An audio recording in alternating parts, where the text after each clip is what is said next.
Hey, what's going on, guys? It's the Short Sports Show. I'm your host, Daniel Short. Today is Monday, December 23rd, 2013. And this show for today's episode might be a little bit shorter just because it's mainly just recapping what happened last week, with the college bowl games. They were just a handful amount, and they were really good. I mean, it really started off a lot better than I thought it would just because of the teams that were playing. Also, we're going to talk about the NFL playoff scenarios because there's a lot of crazy things that are going to happen in Week 17 that, we'll just have to see, and also some other MLB news. But, again, today's episode might be a little bit shorter, but, kind of goes along with the show, the Short Sports Show. Okay. Anyways, we'll go ahead and talk about the college football. USC head coach Steve Sarkisian will talk to former head coach for the Trojans, Ed Orgeron, to return as an assistant coach for the USC Trojans. And I'm going to talk about this for just a little bit. One that is, I guess in somewhat it kind of makes sense to go talk to him because obviously Ed Orgeron led the team after USC fired Lane Kiffin at a 3-2 record. He led the team to a 6-2 record after that.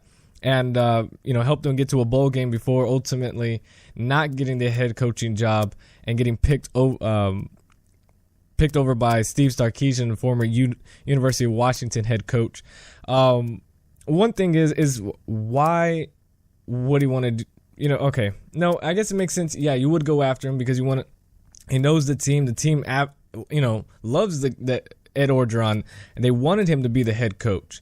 And so I could see why he's going to want to talk to him and hope that he can bring him in somehow. But he's got to know that, there's a 99.9% chance Ed Orgeron will not go to USC as an assistant coach because he knows he can get a head coaching job somewhere else. Now, true, it's probably going to be a smaller school. It's not going to be a USC type school, which is true. But he's, what do you want, a head coaching job? Something that, most likely Ed Orgeron, if he goes to a smaller school as a head coach, he's only going to be there about maybe 1, 2 years, 3 years at max. Just try to get some type of a better record, then go into another big school and coaching there for, rest of his career or something like that. So, it's to me, it doesn't make any sense for him to come back as an assistant head coach or as an assistant coach or coordinator, whatever they're going to put him as. To me, it doesn't make sense at all, and it'd be really just dumb for him to go back because he will get a head coaching job offer somewhere in the FBS level at some school. There's got to be some team that he'll get an offer. It's the question of who, but he will get multiple offers to become a head coach somewhere else. He's and obviously the season, it's still bowl games. There's still a lot of time, in between there.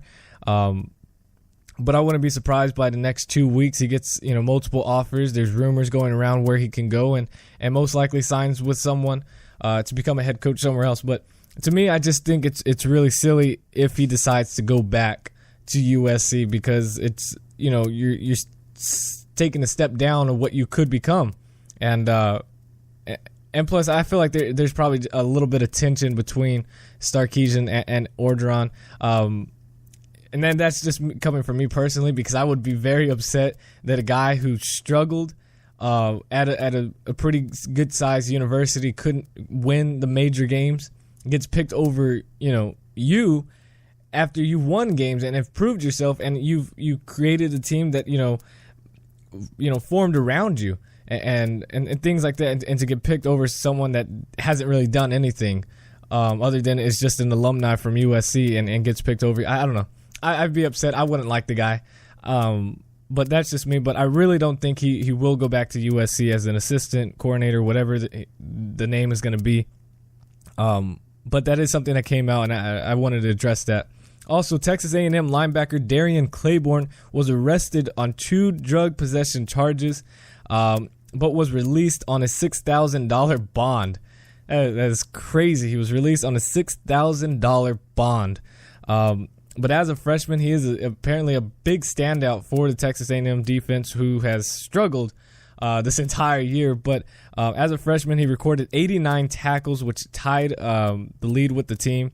And also will miss the Chick-fil-A Bowl versus Duke this year. And so that hurts them. Obviously already struggling. But, man, this guy is a freshman, 89 tackles, and ties the team with that. Just to see him just kind of just messing up right now. Hopefully he doesn't fall in the footsteps of Von Miller. Yes, Von Miller in the NFL, first-round draft pick, doing good, drug charges, bad things. Anyways, Penn State head coach Bill O'Brien is considering going back to the NFL. Now, before he was at Penn State as the head coach, he was the offensive coordinator and some other, title positions with the New England Patriots and some other teams.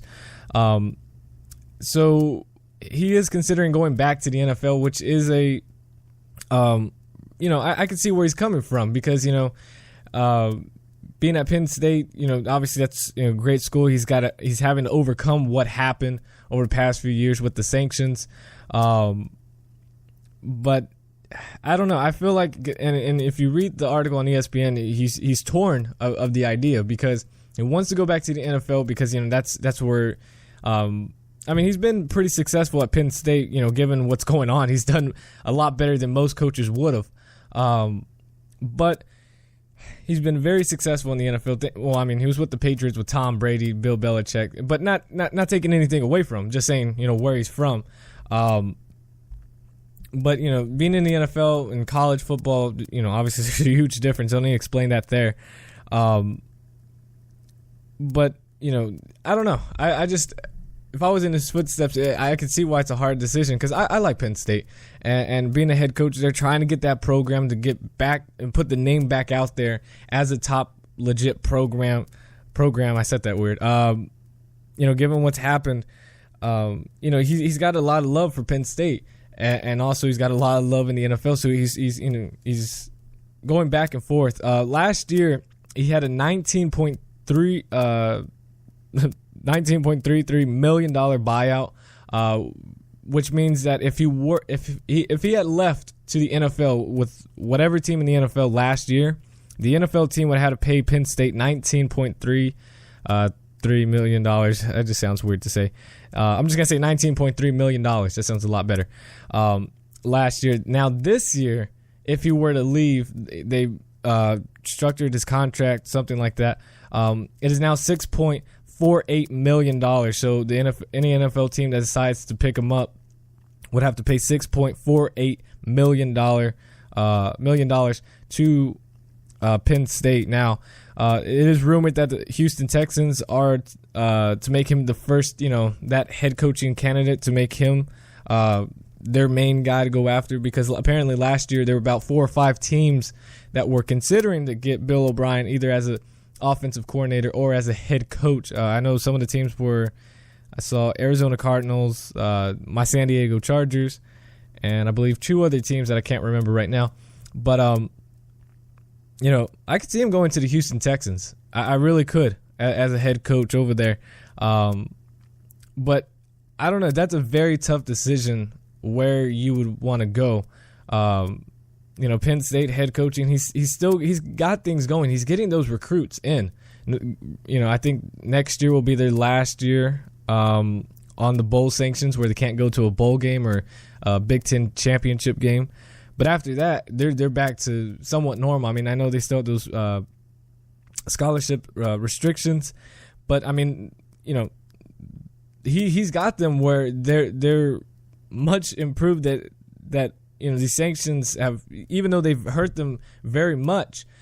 But he's got them where they're not as bad, I guess you can say. I don't really know how else to put it, but I don't know. It's going to be very interesting to see how this story develops throughout the end of the year and beginning of, I guess it's already off season now for Penn State. So it's going to be interesting to see how this goes. Also, 3 Texas Longhorn players are ruled academically ineligible for the Alamo Bowl game versus number 10 Oregon. Wide receiver Dejay Johnson. I should know how to say his name because he is a traitor. Real quick, I want to talk about Dejay Johnson. I'm gonna call him out right now on the Short Sports Show. reason is I'm pretty sure as a TCU Horned Frog fan, I keep up with recruiting huge, and I believe his senior year he was fully committed to TCU. I know for sure from midway through the season towards the end, all the way almost to signing day, this guy, if not his entire senior year and junior year, committed to TCU all the way, Horned Frogs all the way, purple black all the way. Out of nowhere, no one saw it coming. Out of nowhere, he gets a scholarship offer, or already had a scholarship offer from Texas, and out of nowhere decides, hey, I'm going to Texas, and just pulls a quick one on us on signing day to go to the Texas Longhorns. So he is a traitor. I'm not going to say that he deserved to be academically ineligible because I don't know his GPA. I don't know who this guy is personally. But, hey, if you were TCU, just saying. Anyways, also offensive tackle Kennedy Estelle and running back Jalen Overstreet were the other two players that are going to be out versus Oregon. Jay Johnson had a 757 all-purpose yards this year. Offensive tackle Kenny Estelle started, I believe, every game this year, if not majority of them. And running back Jalen Overstreet had 2 rushing touchdowns and like 100 total yards all year. He was just a backup. But those guys will be out. And that's, Texas going against Oregon, just because Oregon lost those 2 games, they're still number 10 in the nation. They're still that team that could put up a whole lot of points. And Texas is going to need all the help they can get going against Oregon. And not having Johnson in there, Kennedy Estelle, is going to hurt them very much so. Also, the bowl games, they were just about a handful. But the main games the main game was number 25 USC and number 20 Fresno State. To be honest with you, I don't think anybody saw a blowout coming.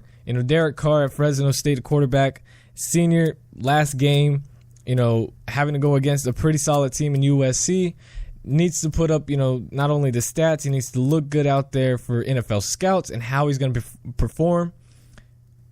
Does terrible. Absolutely terrible. Final score, USC 45, Fresno State 20. I didn't think it'd be a blowout. Now, I know USC was, pretty solid team, but I really thought Fresno State could get the win. And I talked about it. I said Fresno State would beat USC. I was wrong. Yeah. Fresno State loses 45-20 to USC. Colorado State comes back on a Statue of Liberty play versus Washington State, 48-45. Washington State quarterback Connor Holiday had 5 passing touchdowns in the first half alone and still lost this game.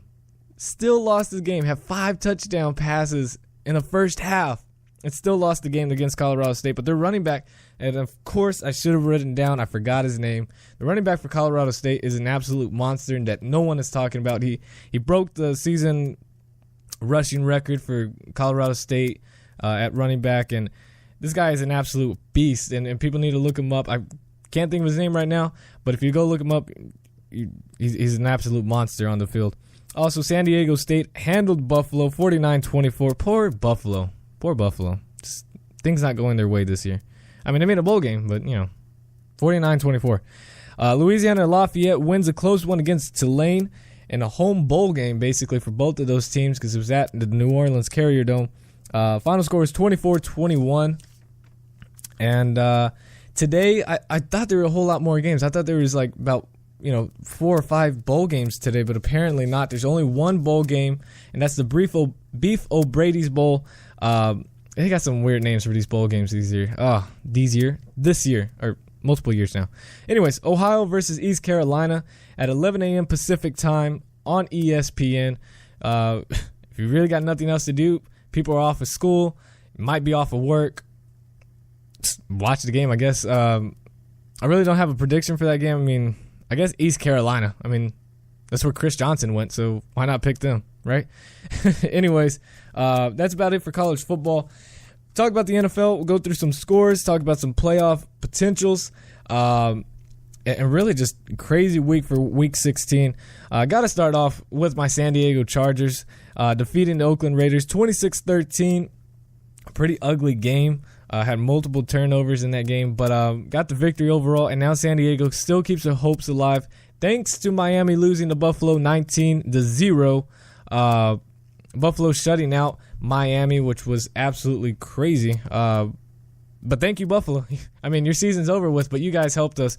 So Chargers keep their playoff hopes alive. Miami is still...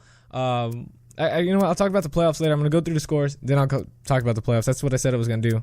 I forgot about it. Anyways, Cincinnati dominates Minnesota Vikings 42-14, and Cincinnati clinches the AFC North title for the first time since 2009. And Andy Dalton leads the Bengals in his first 3 years, 3 straight playoff appearances, first time winning the AFC North. And, oh yeah, did I say that Andy Dalton's from TCU? Yeah.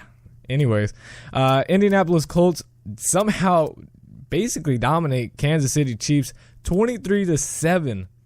Who are these teams? Who are the Indianapolis Colts and who are the Kansas City Chiefs? Because both of these teams, you take away the record, you have no idea who these teams are. You can watch every game they played, and you could say, one game you could say the Colts are the absolute dominant team that, you know, they both offensively and defensively, they take advantage of the other teams and get a victory.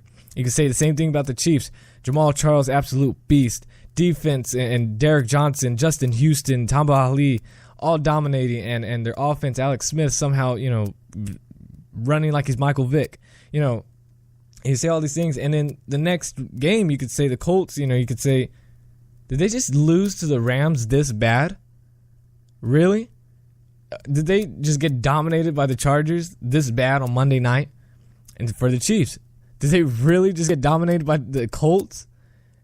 Why are they struggling against these teams? These two teams are playoff bound, with the Colts already clinching the AFC South and Kansas City having the record where I think they could actually still win. No, they can't. I don't remember if they could still win the West. No, they can't. But they got the wild card for the Chiefs. And you're just like, what's going on? These two teams, they either suck one week really, really bad, or they're very dominant. There's really no in between. And it's crazy. It's very, very crazy. I mean, well, yeah, the Colts, you know, they beat the 49ers on the road. They beat the Seahawks. But they lose to all these other weak teams. It's very crazy how these two teams are. And it's going to be a very weird playoff year for the AFC, because you don't know if these teams are dominant, because you look at their record, they say, oh, yeah, this team's really, really good. But then you look at who their losses were, and you're like, really? They lost to this team this bad? Because I think both of those teams' losses have been bad losses. So, I don't know. That is something I need to talk about. Also, the Tampa Bay Buccaneers can't hold on against the St. Louis Rams. Zach Stacy is an absolute monster. That guy, I'm picking him up in next year's fantasy draft. That guy is awesome. I knew he was going to be good because I saw him at Vanderbilt. So I'm just going to say that there. I knew he was going to be pretty solid. Didn't think he'd be really, really good. But he's really, really good for the St. Louis Rams. 23-13 over Tampa Bay. The New York Jets get the win over the Cleveland Browns, 24-13. Dallas Cowboys. Let's talk about them for just a few minutes. Actually, we might make this in pretty good time. Dallas Cowboys were down, 23-14, something like that. And against the Washington Redskins. And we know who the Redskins are. They're by their record, by their defensive stats, how bad they are on defense. And we know who the Cowboys are. Clutch some days, clutch not some days. So my thing is with the Dallas Cowboys is I don't think they deserve a playoff spot. Now, the only way they can get into playoffs is if they beat Philadelphia at home next week, which we'll talk about Philadelphia in just a minute. They have to beat Philadelphia at home in Dallas at AT&T Stadium next week, and that's the only way they can get into playoffs. They can't get wild card. It's NFC East championship or nothing. Now, my thing is, yes, they won this game, and people are saying, "Oh, Romo's clutch." You know, he throws a pass to not Aaron Murray, to DeMarco Murray, for a touchdown, win the game. But guys, are we not looking at who they just beat? The Washington Redskins. The team that has struggled all year defensively, offensively, hasn't found a rhythm all year, has just been bad all year long. And they beat them, and everybody's like, Cowboys, they're good. It's going to be a competitive game versus the Eagles. No. I mean, yeah, you could look at the last game with the Cowboys and the Eagles, whatever score that was, I believe the Cowboys winning. Eagles got things going. Eagles, let's go ahead and talk about them. They defeat the Chicago Bears on Sunday Night Football last night, 54-11. 54-11. This offense is rolling. Philadelphia is rolling on all cylinders. And basically to dominate the Bears, the way Philadelphia did defensively, and defensively for Philadelphia, the Eagles' defense has not been that good as well. Pass defense has been terrible. No rush, no cornerbacks. But guys are stepping up for the Eagles, and the Eagles know they've got the hype with them. They got momentum on their back. They got everything rolling. Cowboys right now, they're in an identity crisis at the worst moment possible. And, the Cowboys, with the talk of, hey, Jerry Jones saying, hey, you don't make the playoffs, we're going all out, clearing house, and players, you might lose your job as well. You're on that nervous type thing. You're like, I got to perform good. If I don't, I'm going to lose my job. What am I going to do? This and that. You're thinking about other things. While Philadelphia is like, hey, we got things going. We got, the chip on their shoulder. And Cowboys don't. And for the Cowboys just to barely beat Washington on the road, what is Dallas going to do when they have to play a tough NFC team? I think if they win the NFC, I think they get they'll probably get the 4th spot due to the record, which means they'll play the 5th seed, and the 5th seed is San Francisco, I believe. That might be wrong. Don't know. Either way, it's going to be a tough team. So I don't think the Cowboys deserve it. I think Philadelphia obviously deserves it. And I mean, the winner, the team, those two teams will play each other next week, and obviously the winner gets the NFC East Championship and gets that spot in the playoffs. But I think Philadelphia is the one that deserves it. Obviously, they still have to beat Cowboys. I'm not taking that away that that if they lose, then we should make an argument, they should be in it. No. I mean, they still have to beat the Dallas Cowboys on the road. But I'm just saying, that's me. Carolina, that's clutch. Carolina Panthers get the last few second touchdowns against the New Orleans Saints. 17-13 was the final score. Cam Newton has done it. He's you know what? Whoa, let me stop myself. I'm getting too carried away. Carolina Panthers and Cam Newton, you guys struggled so badly on the road against the Saints. And I'm not taking that away because, I mean, they looked lost. They looked, I talked about it a few weeks ago whenever it happened. I'm not going to repeat myself, but I'm just want to make sure I'm clear about that. And I still feel that way. They go on the road, they're a different team. And at home, I'm not taking this game away. I mean, this was a very, very good win for the Panthers. This now bumped them from the 6th seed to now, or the 5th seed, whatever it may have been, to now the 2nd seed and possibly a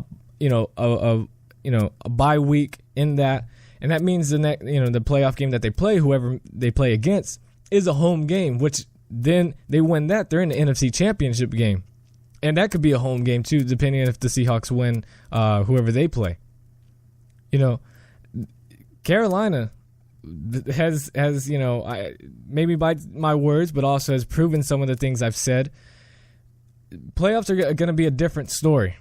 Now, they beat the Saints team. Good job. Got to still perform. And I don't know. I'm not going to say too much about Carolina because I still don't think they are that playoff team that can actually win in the playoffs. I know for sure they cannot win a playoff game on the road. Absolutely. They could still lose that 2nd seed and drop down and be a wild card team and have to play on the road. They can, if the Saints win and Carolina loses next week, they will drop and New Orleans will take that 2nd seed back and go from there. But I don't think the Carolina Panthers can win any playoff game on the road, no matter what the opponent is, given the playoff teams that are right now. I don't. I'm about 99.9% positive they will not beat any team on the road in the playoffs, just because of lack of experience and maybe thinking too much and things like that. If they have a home game, especially the only home game they can get is in the divisional playoffs after a bye week to see who they're going to play, more time off. Then I think no matter who they play, they have the odds are in their favor. They have a really good shot of winning. So that's another thing. New Orleans, they got to do something quick because now they don't control their destiny anymore. They can win next week in a blowout game. Whoever they play, they can win 70-0. But if Carolina wins, they stay at wild card and they can't do anything about it. So Carolina controls their destiny. Tennessee Titans defeat the Jacksonville Jaguars 20-16. Denver and Peyton Manning. Peyton Manning breaks Tom Brady's record with 51 total passing touchdowns on the year, and to help lead the victory over the Houston Texans 37-13. And what the crazy thing was, I was watching the Sunday night countdown, whatever it's called, on NBC, and they showed who has the most passing touchdowns in a single season. Obviously, now number 1 is Peyton Manning with 51 passing touchdowns. Number 2 was Tom Brady with 50 in the 2007 season. And right behind him at 49 was Peyton Manning once again with 49 passing touchdowns. I thought it was crazy. I mean, now he has not only the lead, but he also has that third most. And I don't know. That was just an interesting thing. New York Giants get in overtime, 23-20 victory over the Detroit Lions. It's hard to say because the Lions are now out of the playoffs somehow. I didn't know if they lost this game, they were out. I thought they still had the tiebreaker over Green Bay and over Chicago. But now apparently the Detroit Lions are out of the playoffs. Green Bay still has a shot. Chicago still has a shot. But Detroit's out. I don't know. I have to relook at that. I should have looked at it again. But I was pretty sure that Detroit still had the tiebreaker over both of those teams, but apparently not. Wow. Yeah, and the Giants, they get the victory. Just crazy. And they're all blaming it on Matthew Stafford with the interception, the pick six. When I looked at it, maybe I need to clean my glasses and look at it again, but I'm pretty sure it was tipped and it was intercepted. I don't think it was a straightforward interception that it was just straight to the guy.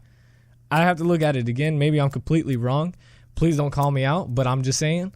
It looked like to me when I saw the play, it was tipped and then intercepted, but maybe it wasn't. I don't know. Maybe I shouldn't have said that. But either way, I'm not going to blame it on Matthew Stafford. I think it was the team and all because the Giants are not that good. Detroit was a playoff team. Now they're not. But I'm just saying Detroit should have had this game, and this game should have never gone overtime. Pittsburgh keeps their hopes alive, 38-31 over Green Bay. The New England Patriots dominate the Baltimore Ravens, 41-7. Now, last year, guess who won the Super Bowl? Baltimore. They lost to everybody. I said beginning of the year, Baltimore is not the same team, that they are nobody, that they're going to suck, that they're bad because of all the people they lost. And no, I'm not just talking about Ray Lewis and Ed Reed. I'm talking about overall, and I knew their offense was boring, and that's probably not a point that really matters if they win or not, but their offense is very bad. And it showed. Patriots 41, Baltimore 7, and somehow Baltimore is still alive in the playoffs.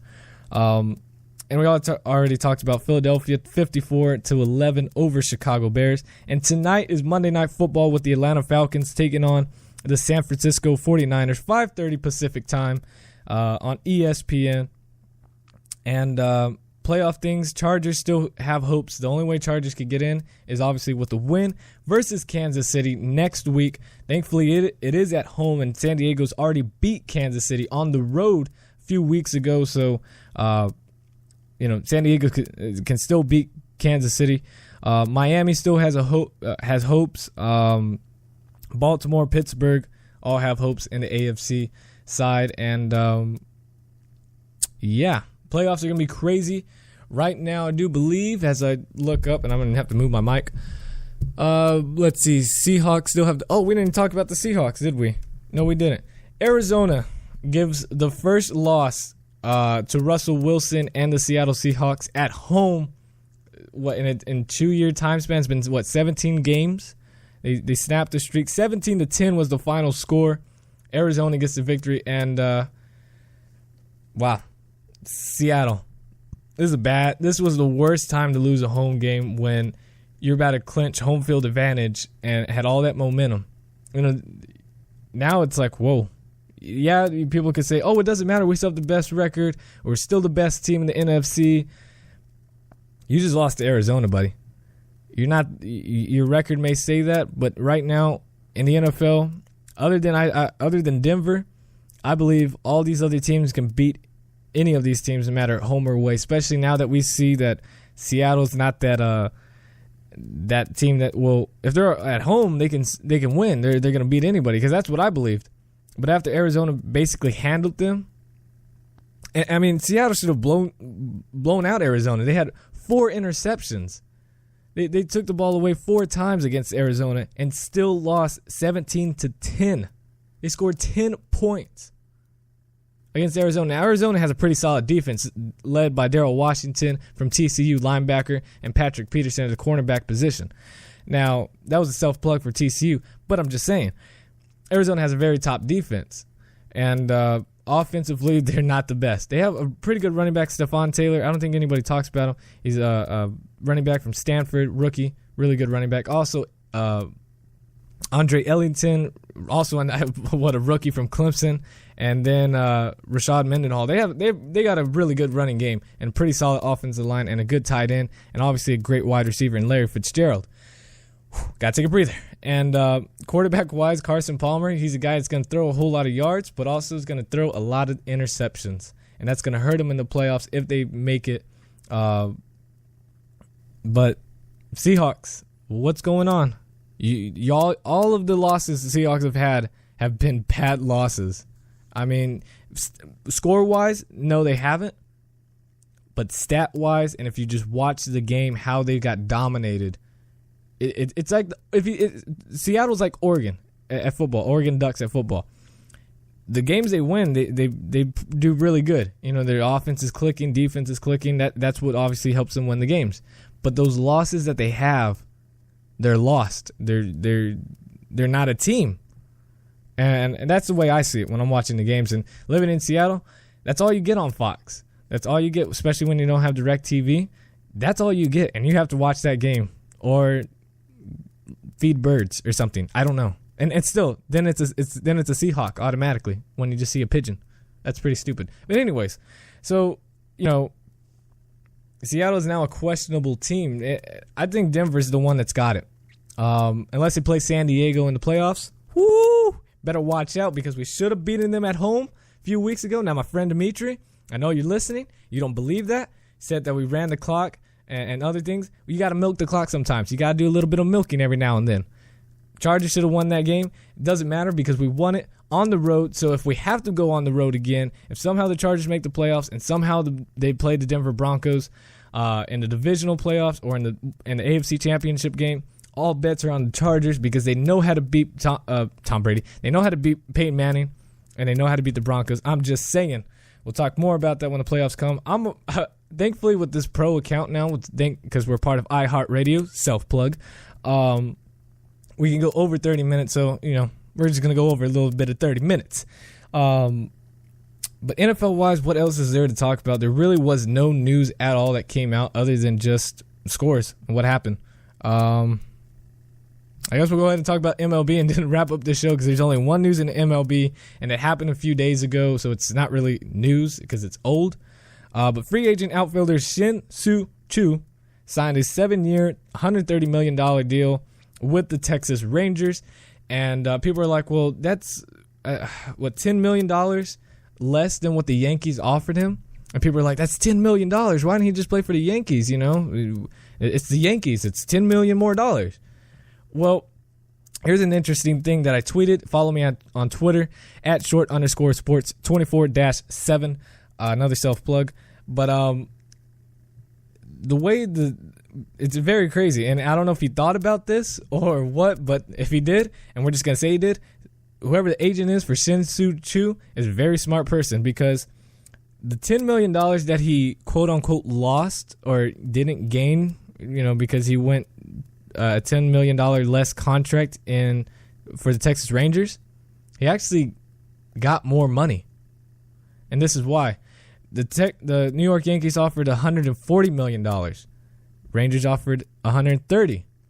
The state tax would have taken out majority of that contract in New York than it would have in Texas. So really, if you look at both deals, I'm going to try to make sure this makes sense, that he actually got more money with the Texas Rangers because of the less money taken out of state tax and all the other good stuff than he would have in New York. So basically, if he signed with New York, he would have got less money than he did with the Texas Rangers, even though the main deal was $10 million more. Very weird. Kind of cool to talk about. I don't know. Maybe it's a little nerdy, but I find it pretty interesting.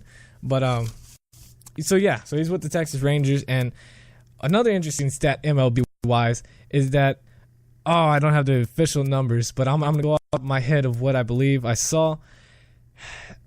I believe they said the AL teams payroll total all combined is about I want to make sure I don't want to go off too much because I don't have it on me, but I believe it was about $1.3 billion was the all AL teams combined payroll was at $1.31 billion. I'm pretty sure that's right, but I might be off. But NL teams have a $403 billion payroll. That is crazy. That 400 and point something billion dollars the NL teams have spent on players, and AL has only spent 1.3 or $1.13 billion. I don't know. Pretty interesting stat. Another nerdy thing, but I just thought that was pretty cool. You guys can look it up. I believe it's on my Twitter at @short_sports24-7. But anyways, guys, next show will be Friday. Cannot talk. Friday, December 27th. Probably around the same time again. I'm trying to get that time difference with working and doing this. Very crazy. But if you like the show, guys, make sure you follow on Spreaker.com. It's free, and you feel very good once you click that button on that follow button. All you need is a Facebook account, which I'm pretty sure you might have.